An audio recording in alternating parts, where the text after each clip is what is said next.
Yo, Zaire, check this out. I got them both too, son. I got them both too. And you know what? Xbox One is shit, son.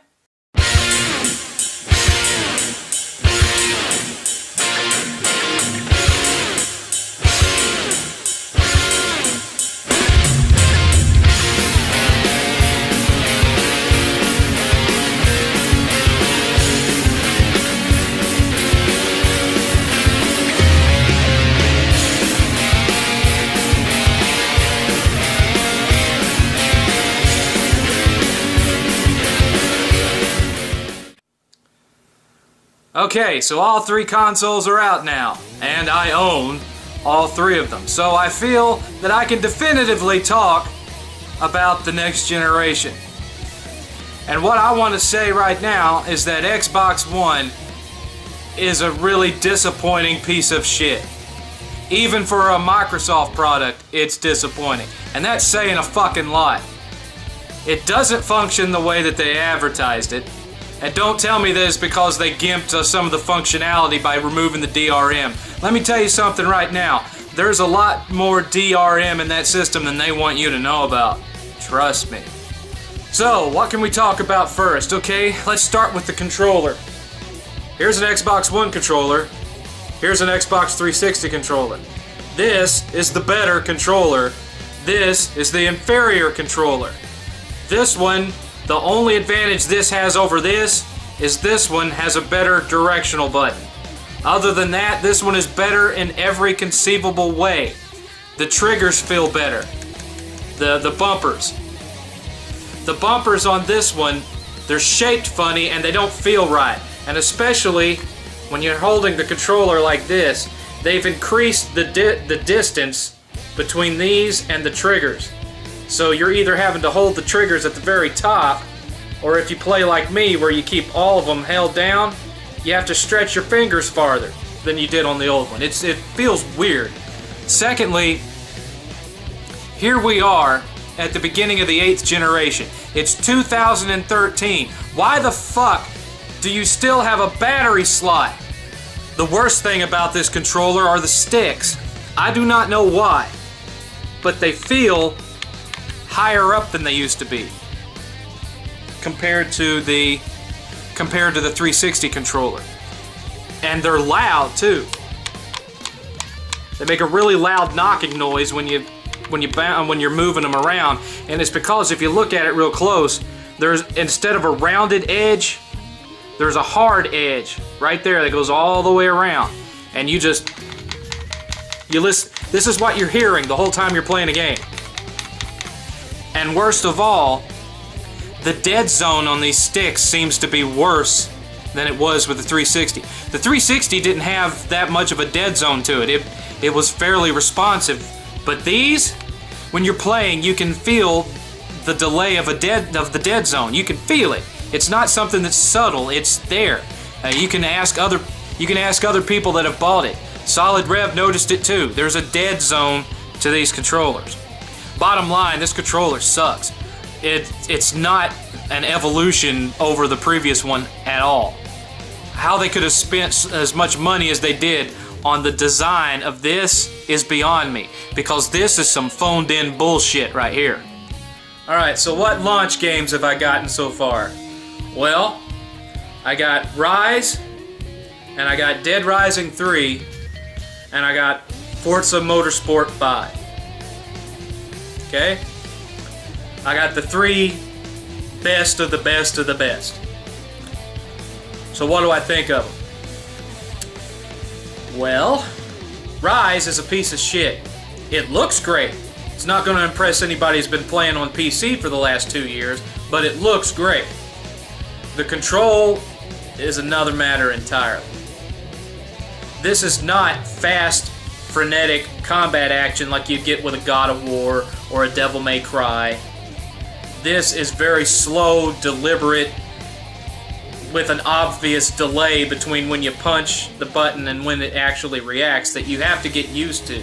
It's a timed thing. The best way I could describe it is if you took Batman Arkham Asylum. Took out all the exploration elements. Took out all the puzzles. Made it nothing but linear combat from beginning to end. And then restricted Batman down to two actual combat maneuvers, a super move, and more powerful versions of those two moves. So you basically have 5 moves to use through the whole game. That's what Rise is like. You run in, you parry, you stab, you do your finishing maneuver, you're done. If you get surrounded by guys, you have a power meter, you hit that, everything turns yellow, and you're fast while everyone else is slow, and you make with the stabby stab, and then you're done. That's all it is. There's no additional weapons, there's no combat, there's no puzzles to solve. It's you know, I've seen a lot of people comparing it to God of War. It's nothing like God of War. It doesn't play anything like God of War. You know what it plays more like? It plays more like Knack. Yeah. Because it's the same basic concept. You got a couple of combat moves, you've got a super move, and you've got slow motion deaths, and a dodge button. And you're just going from section to section, clearing out all the bad guys so you can move to the next session. It's exactly like playing Knack. It's the grown-up version of Knack. That's what Rise is. It's Knack with a gladiator sheen painted over it. That's it. That's really all it is. You know, the music's great. If you're a fan of Gladiator or Troy or any of those movies, you're going to feel right at home with this game. Just don't expect a whole lot out of it, because you're just doing the same repetitive thing over and over. And unlike Knack, it only has a 5-hour campaign. Knack's campaign's about 10 hours, 8 to 10. But Rise is only 5. Now there is a multiplayer element to it where you're doing a co-op thing in a big arena or what have you, but it doesn't really make up for it because it's just more of the same old combat shit. Another thing you'll notice when playing Rise is a lot of repetition of the enemies. Now with a kiddie game like Knack, you would expect that.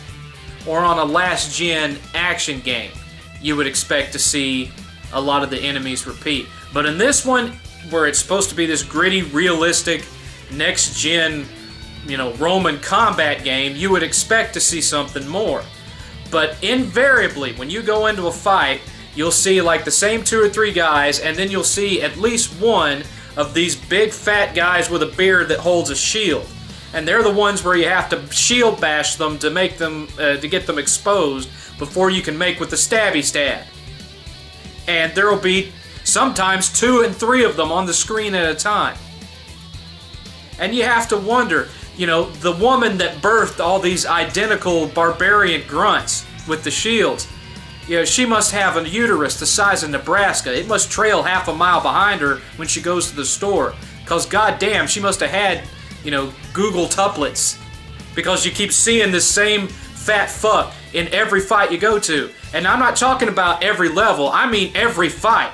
You go from one fight, you clear it out, and you can walk to the next area, you get stopped again, there's 3 more of the same dude. It's laughable. It really is.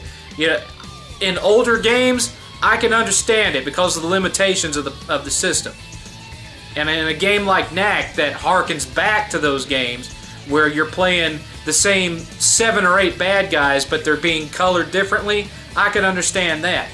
But this game seems to have maybe 4 or 5 models tops, and it's on the Xbox One? Come on. Dead Rising 3 is a fun game if you liked Dead Rising 1 or 2.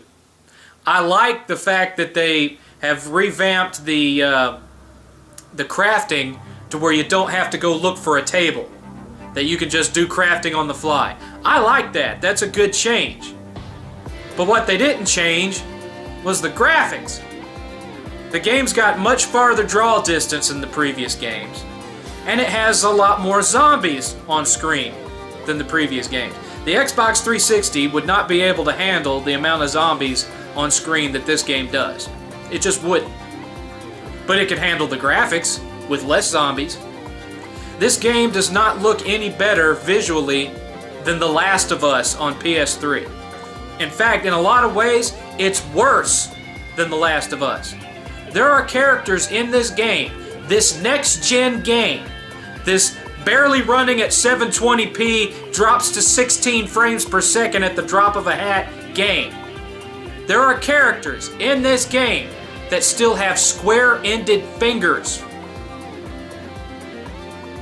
Square ends on the fingers. And their mouths don't stay in time with what they're saying. When they're talking, the rest of their face doesn't move. There's no facial movement. It's not like playing Rise or playing Killzone where the Shadowfall, where the muscles in their face move and it actually looks more realistic. No, they have dead expressions and their mouths move up and down. That's all there is. That's all there is. The special effects in it is not anything that you haven't seen in the previous gen. And I read an article, it was an interview from the makers of that game. And they said that the design for that game originally started with Xbox 360. Now they claim that they didn't actually start building the game until Xbox One. But everything about it screams Xbox 360 with the exception of the number of zombies on screen. And of course, the microtransactions. Microtransactions, that brings me to Forza. Forza 5. You know what I think of Forza 5? That's what I think of Forza 5. I'm not impressed with it at all. The graphics, they look good. 1080p, 60 frames per second. But everything around it looks like shit. The sun, you know, the sunlight is canned. It's not reactive lighting. The backgrounds, you have static, repeated people standing in the stands that don't move. You know, you can when you play the game, you can tell where they cut corners, and it's still the easy, casual, dumbed down Gran Turismo. It still wants to hold your hand through the game, and you can turn a lot of that off if you want to play it more hardcore. But the game wasn't made for the hardcore. It was made for the people that don't know how to play racing games and want to feel like they're doing good in a Gran Turismo style game. It's the same shit. Plus, you only got 200 cars, you only got a handful of tracks. The rest of it you're supposed to earn or buy. And that's where we get into the whole microtransaction thing. Now, I agree that it's ridiculous to pay $100 for a downloadable car. But at the same time, it's my understanding that car can be unlocked without paying any money just by playing the game. You know, the game you bought. So you Xbots out there, I don't really know if you should be complaining so much about the cost of the DLC for these systems. Because all of the DLC that people have been complaining about, the stuff that you buy in Rise, the stuff that you buy in Dead Rising, the stuff that you buy in Forza 5, all of it is stuff that you can earn for free just by playing and being good at the game. When you complain about the amount of money that you would have to spend to buy these nickel and dime little microtransactions, what you're saying is, I suck at games and I hate the fact that I have to buy this kind of stuff to be able to win. That's really what you're saying. Because you can get all that same shit by just sitting down and playing the fucking game you bought. I'm looking at Rise. I haven't completely finished Rise yet. I got like one level left, I think. I've unlocked almost everything just from killing motherfuckers. I haven't invested any additional money in that game. Fuck that. I don't buy little add-ons and shit like that. I'll buy a DLC, but I'm not gonna buy experience. I'm not gonna buy moves. If I can get them for free, fuck it, I'm gonna unlock the shit myself. And the fact that you guys are bitching about the fact that you don't want to do that just shows you what casual fucking lames you are. You can't even unlock the shit in your own goddamn games. God damn it, the Xbox just turned itself on again. You know what I hope, Xbox? I hope that every single microtransaction on every single Xbox One game gets jacked up in price to $100 so I can sit back and listen and laugh at you goddamn fucking gaming casual pussies complaining about the fact that you can't cheat on your own fucking games. Fuck the lot of you casual assholes. Fucking whining bitches make me sick. Here's the worst thing about the Xbox One, and I'm not just talking about hardware failures or any of that stuff. Mine works just fine. Aside from the fact that while I've been making this video, it's turned itself on 4 times because it thought I said Xbox on.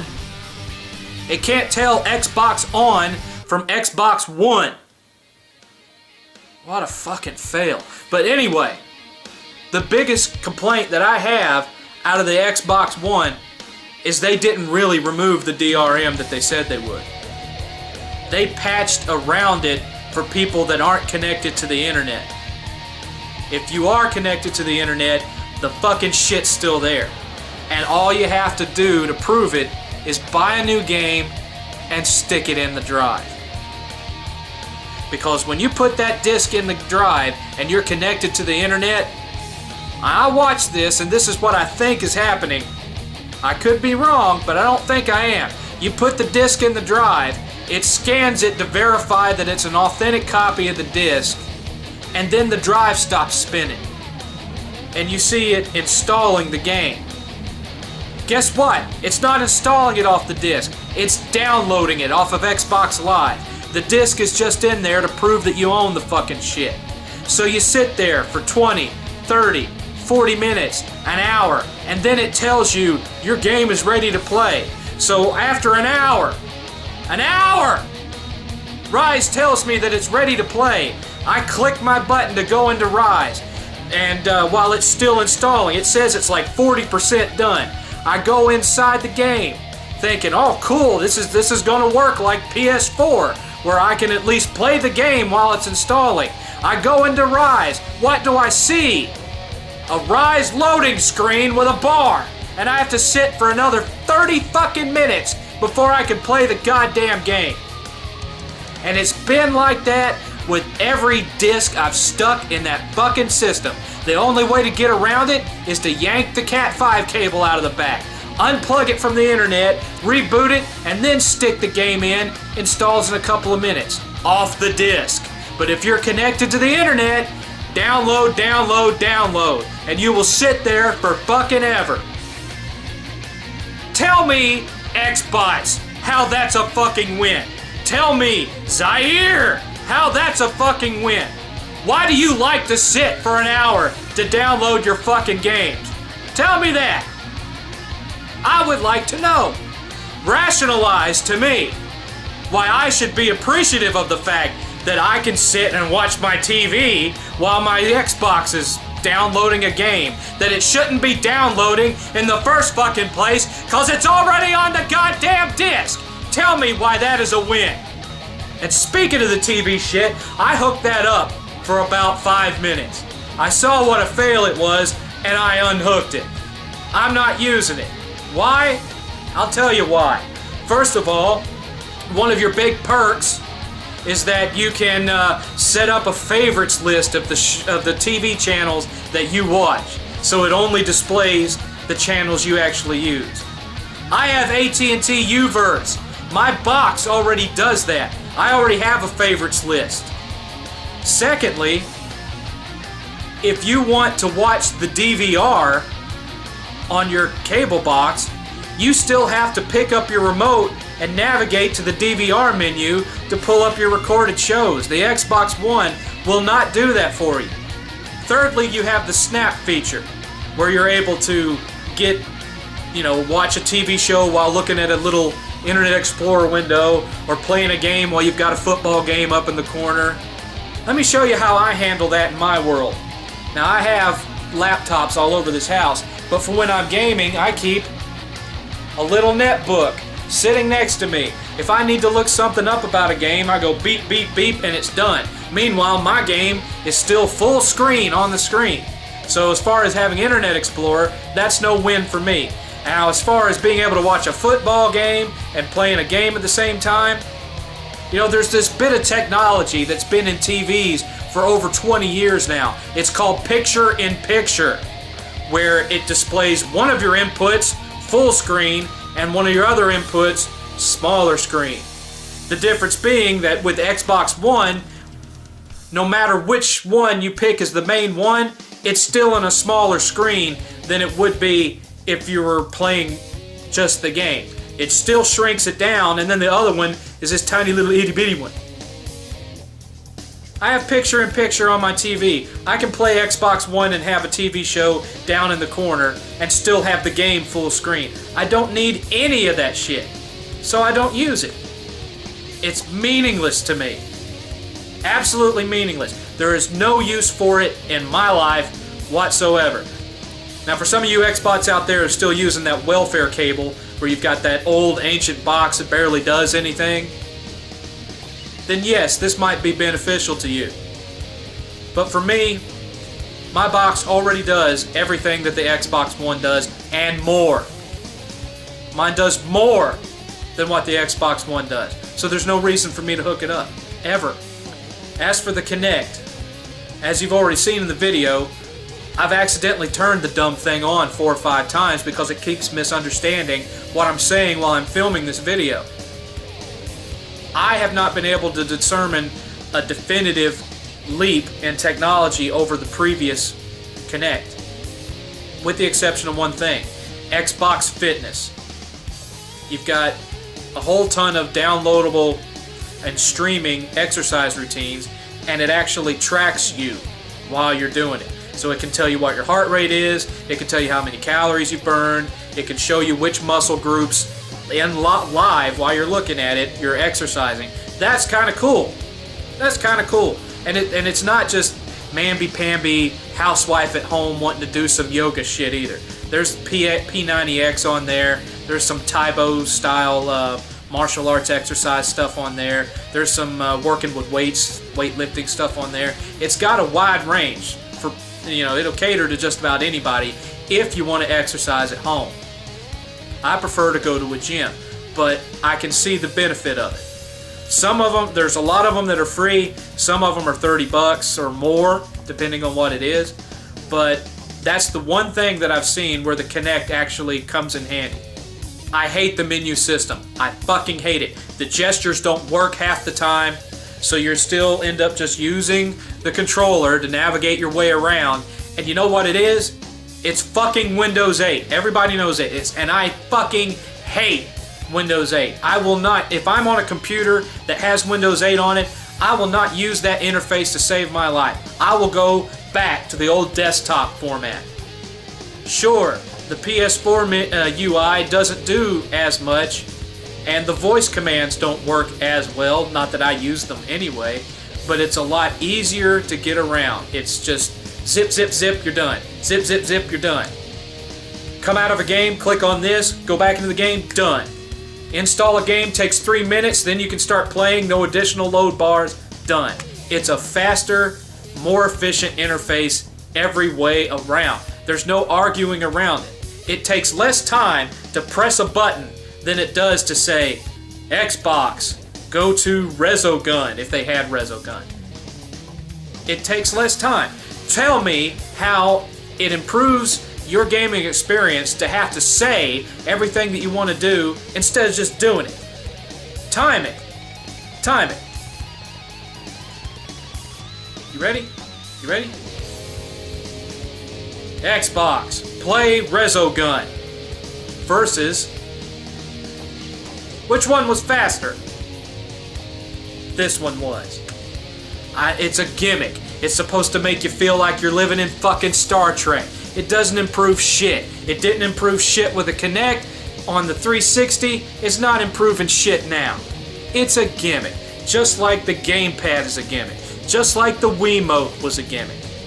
So when you scrape all that other shit off of the Xbox One, what are you left with? A ginormous box that's not as powerful as the PS4 and still has DRM shit built into it where your fucking games take forever to load unless you disconnect it from the internet.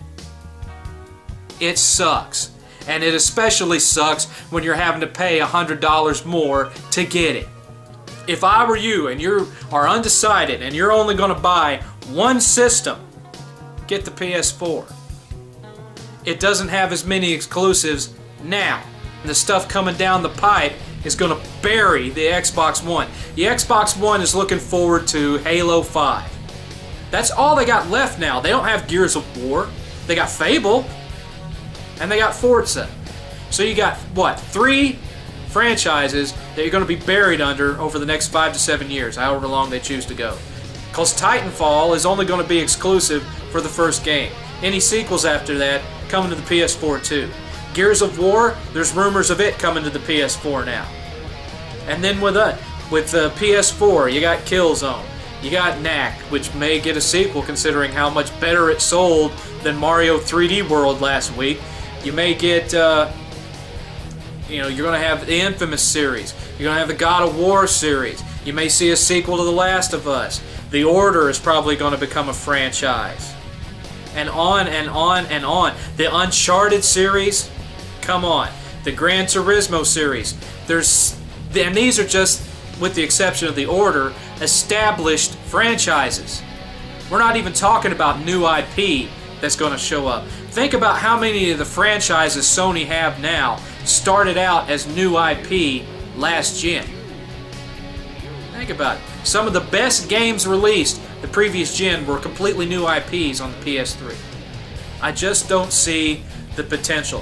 What I see is Microsoft veering away from gaming, and they're putting all their money in the cable box because they are now working to do a subsidy deal with cable companies. In other words, buy our cable service, get an Xbox One. Like with a cell phone, where you sign up for a cell phone contract and you get the cell phone for free. They want to do that with the Xbox One. Buy our cable service and you'll get an Xbox One to plug into our cable box. That's how they plan to win the generation. Through cable TV. A dying technology.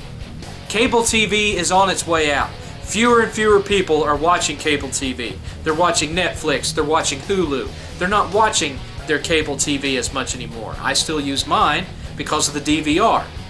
Because I don't want to pay, $8 for Netflix and however much for Hulu when Hulu's not going to have all the channels and the shows that I want, just a lot of them. I want all of it, and so I just go with Netflix and my cable box. But eventually, everything that's out there is going to be available streaming. Cable TV gone bye-bye, and you think, well, Microsoft has put all this money into a dying tech, and it's true. But what they're planning is they're going to work their way into that cable business, and then they're going to supplant it. They're going to replace it. They're going to do with they want to do with cable TV what they did to the Dreamcast. Get in good with Sega, learn everything they can from it, bring out their own system, and bury the people that helped them. That's what they're going to do with cable. They're going to get in there, learn all the ins and outs of running that kind of a service, and then you're going to have a new version of Xbox Live that will probably be of an even higher cost, that's going to include digitally streamed channels for you. They've already tested this shit out. They partnered with Uverse with the 360. That service ends on December 31st. What do you think they're going to replace it with down the pipe? Eventually, you're not going to have to hook up your Xbox One to a cable box at all. Or maybe they won't be able to pull it off until the generation after this one. But that's what they're going for. They want to take over all digital distributed media. Music, games, television, movies. They want it all. And they want you to be buying it all out of their box. They don't give a fuck about gamers. That's just the little red herring that they dangle in front of you to get you to buy their multimedia box. Sony is into multimedia too, but they're going a different route with it. And they put it on the back burner compared to the gaming. So, leave the Xbox One on the shelf, at least for now. If they eventually get some good games, wait till it's $249 and then buy it. Don't spend $500 on it. I did that so that you would not have to do that. So I could tell you the straight dope about what this system can and cannot do. And right now, it's a DRM crippled, patchwork piece of shit that had a rush patch in there so that you could play the discs without the internet plugged in. It's a cable box that plays a few games. And they don't even look as good as what's on the PS4 for $100 less. And you can try to argue that with me all you want. The facts are facts. There's no getting around it. The Xbox One is a fucking fail. Maybe it'll be better in the future, but history says that it won't. They have lost to Sony 2 generations in a row now. They came close with last gen, but eventually Sony won out. It ain't gonna change this generation either, because they have different goals in mind than what you have for that system. You want to play games, they're after something else. And that focus on that something else is what's going to keep them from supplanting Sony. Nintendo doesn't even come into the equation at this point. You know, as far as Nintendo goes, they might as well just, batten down the hatches, focus most of their work on the 3DS, and hope for next gen. Because this system, the Wii U, it's another GameCube. That's what it is. It's the best system out there for playing Nintendo exclusives. And that's all you can say about it. That's it. So, there's your verdict. PS4, buy. Wii U, a good backup system to have if you want to play Mario and Zelda. Bottom line. This is 7th.